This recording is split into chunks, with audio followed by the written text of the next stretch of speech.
expressions. Today we're not going to be making jewelry. We're going to be making this ruffle scarf that I said I would make a little while back. Well, today we're going to get to make it. Let's get started. To start the ruffle scarf, you will need a ball of Red Heart Sashay Yarn, a crochet hook in the size of your choice. There are two different sizes here. This one here is a size 6, and this one here is a 5mm. As you can see, they are slightly differing in size. I'm going to use the smaller hook today, but you can use larger as long as it goes through the whole of the yarn. Okay, and a pair of scissors for when you end to end it, to cut it off. Okay, so I'm going to just set that aside for now and get started. When you undo it, make sure you don't take the outer edge when you're working, because it's going to be really hard to work with. What I usually do is I'll go in the center in here and pull out, which I've already done. So don't pull out too much at a time. It gets hard to work with, and you're going to be spinning your yarn ball as you go. The first thing we do on the sachet yarn is we're going to stretch it out because it comes all rolled up. My variation, what I do is I do 3 stitches wide, and you'll see what I mean once we get started. A lot of people do like 5 stitches wide. So the first thing we're going to do is we're going to fold it in half, probably about 2 inches or so. And then you find the first hole, and then you will find the next one on the back, and then I'm going to skip this front one, and then I'm going to go through the next one, and then also in the back I'm going to skip the back next one and go through the next one. And then I'm just going to let this thread here, because there's no more to use, I'm going to just let that drop and pretend it's not even there. Okay, so then we're going to skip another loop and go through the next one. Under there, make sure that first one is under the hook. You turn it slightly and then go down through both of those loops. Pull it out.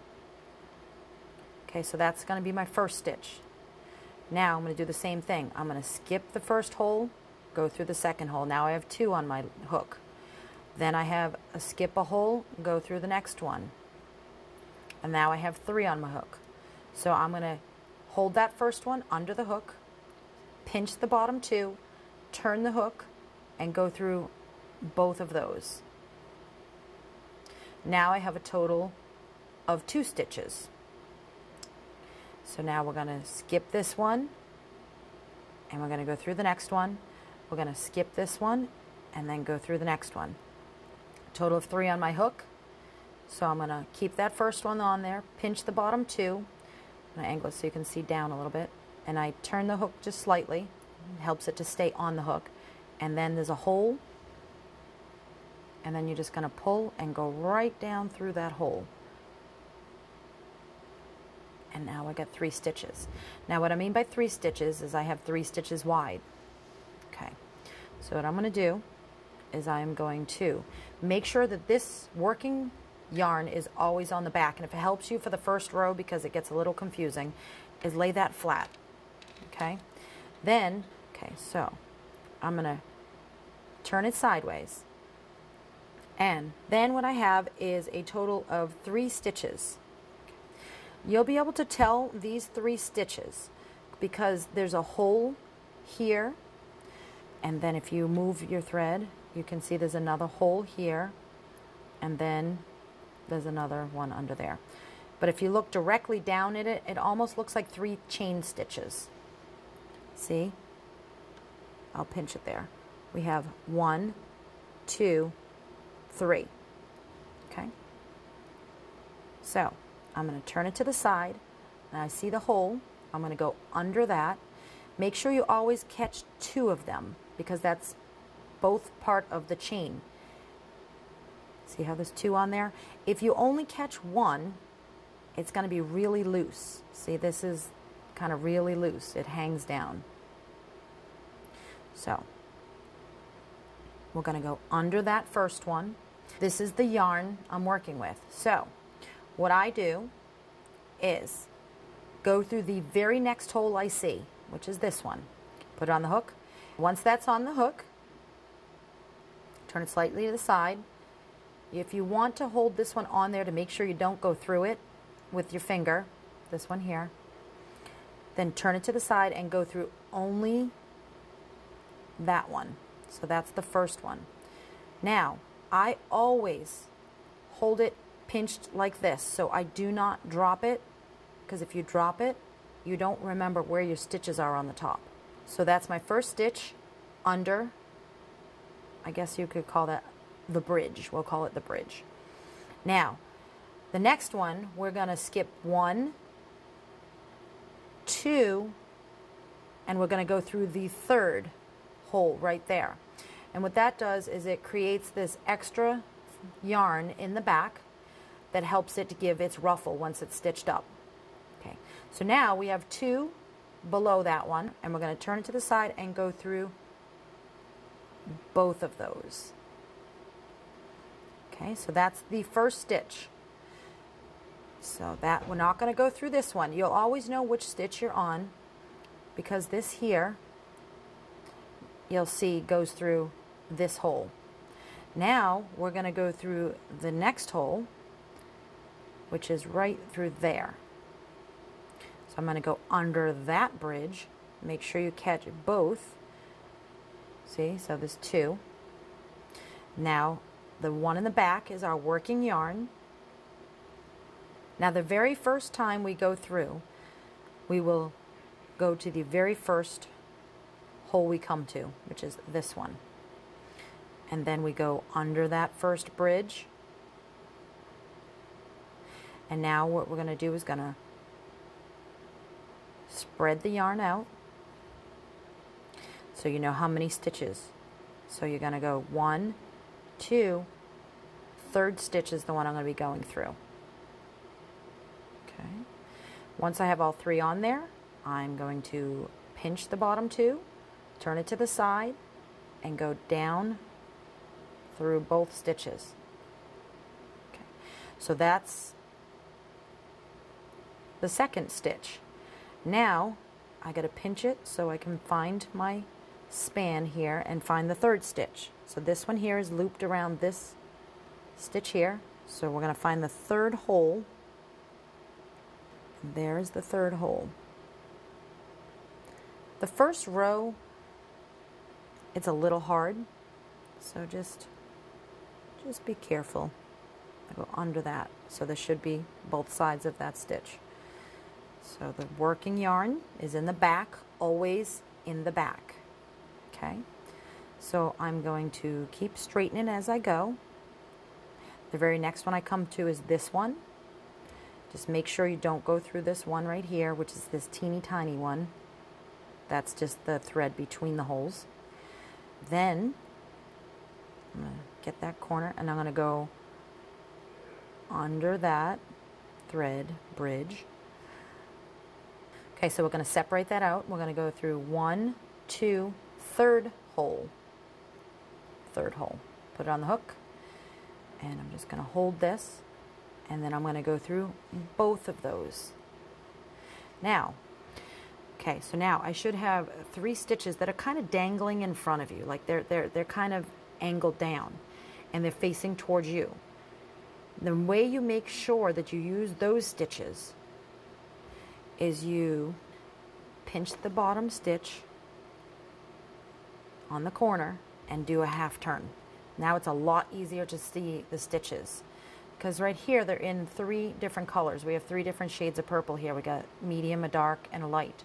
So now we have 1 stitch, 2 stitch, and 3 stitch. So as we go, what we're going to do is we're going to always twist and turn, twist and turn, twist and turn, and that helps to untangle the yarn. Sometimes you can also, and I'll show you with the ball of yarn in frame, is to do this. You keep going like this, and as you do that, you'll notice that this starts to unwind as well. Right now I have too much out here. Once it gets a little bit shorter, it'll be easier to flip the ball of yarn. After we do that half turn, now we are going to chain 1. And that's just 1 stitch. Okay. Now we're going to start working with the next 3 stitches that we just made. And then once I get a couple rows done, I'll show you what it looks like between each ruffle. So here we have what we worked on so far. And sometimes you just fluff it up.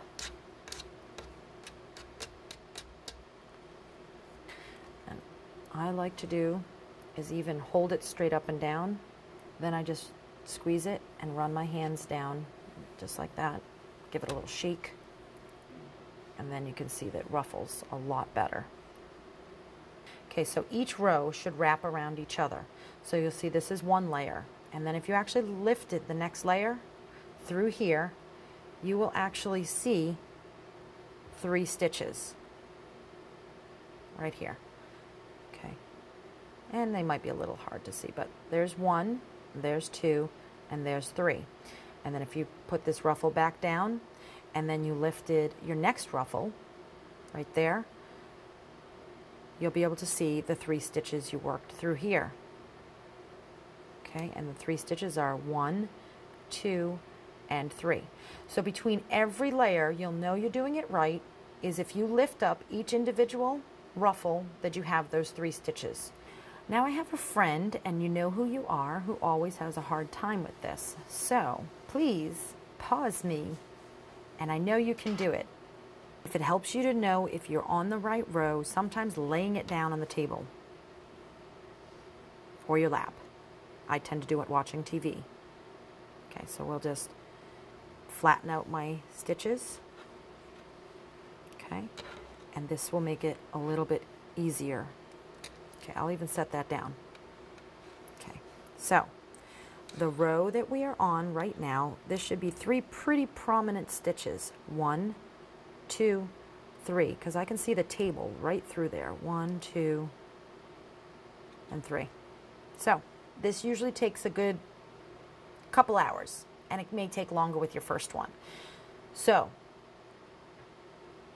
once you find those 3 stitches, you always leave off on your chain 1. Sometimes I'll take some tape and I'll tape that stitch on there and then lay a piece of tape going this way under the 3 stitches so you know where they are. Just be very careful when you're peeling that tape off that you don't pull the yarn, because it will rip it and fray the yarn, and you don't want that to happen. So it's up to you how you want to set it down. You can get a safety pin if you wanted, and you could safety pin through the 3rd stitch right here, so you know that that's your 3rd stitch. So when you pick it up, you'll have a safety pin hanging on that bottom one, and then just tape that first one on, so then there'll be your 2 stitches in between here. Okay, so I'll just continue working this. I like to make my finished length about 55 inches. That tends to be a really good length. You can make it longer if you want. You can just continue to crochet until your whole ball of yarn is gone.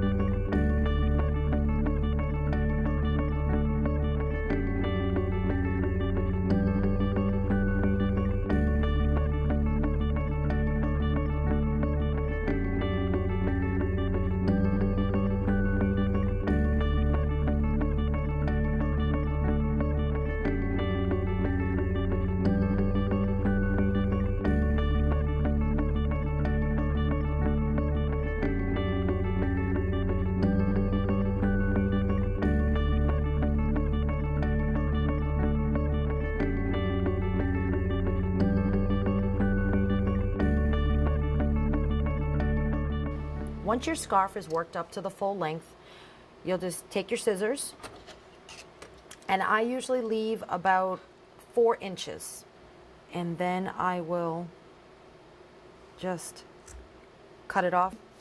So now that 4 inches is going to dangle from the end here, and I'll just find a spot, and then you just twist it, wrap it, and then through the hole, pull it all the way up. Okay, and then you just knot it.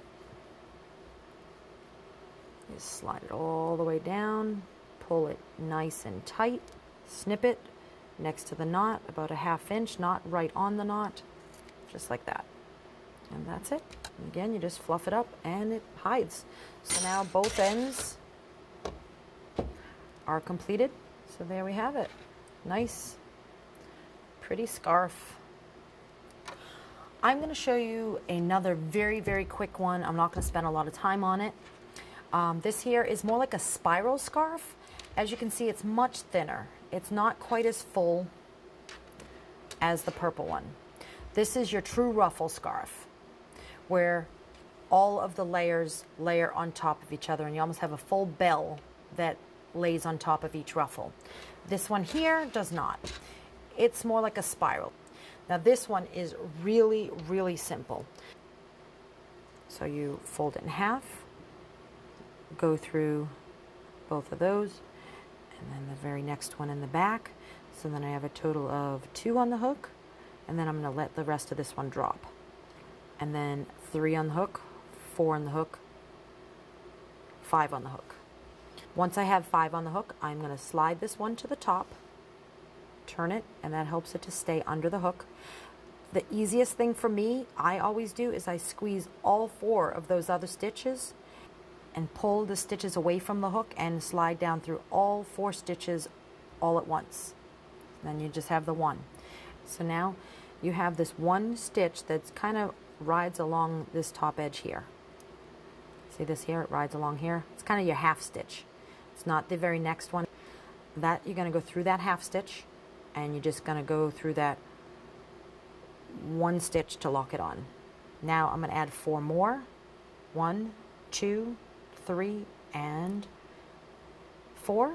Total of 5. I always like to count them as I go. 1, 2, 3, 4, 5. Leave the 1 on the hook. Squeeze the bottom 4. Turn the hook.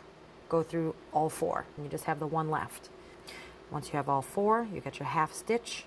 Go through the half stitch and just that 1 stitch right there, and lock it on.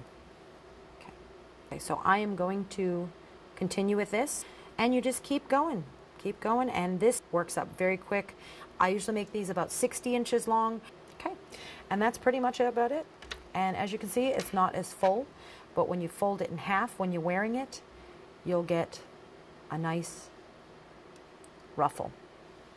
I'm going to quickly show you thicknesses if you skip stitches and if you don't skip stitches. Skip this one, go through the next one, that's 2 on the hook. Skip this one, go through the next one, that's 3 on the hook.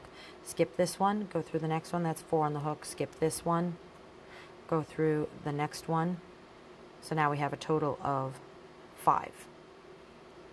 Once you have all 5, you squeeze the bottom 4 and go through all of the stitches right there. Okay. Skip this one, next on the hook, total of 2. Skip this one, next one, total of 3. Skip this one, go through the next one, total of 4. Skip the next one, go through the next one, total of 5. Once you have 5 on the hook, push the top one up, squeeze the bottom 4, and turn the hook, and go to all 4 of those. And then you just straighten it out, go through the half stitch, and go through that one as a lock stitch. So here's the 2 different variations. When you fold it in half and you have 60 inches, you get a nice full look. So it depends on how you want to do it. If you want a lighter look, then you do the bottom half where you don't skip any stitches. If you like a little bit of a fuller look, you can do this kind, and you get the slight little bell effect here. And if you like it really full, you don't have to double this up. You have the nice fluffy ruffle scarf.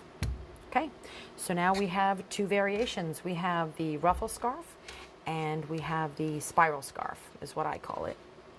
And you end it the same way with the knot on the bottom.